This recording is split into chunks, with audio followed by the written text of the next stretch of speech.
عسى الله أن يأتيني بهم جميعا إنه هو العليم الحكيم. وتولى عنهم وقال يا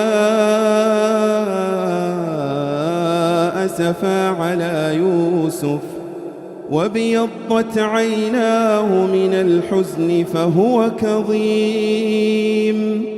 قالوا تالله تفتأ تذكر يوسف حتى تكون حرضا أو تكون من الهالكين. قال إنما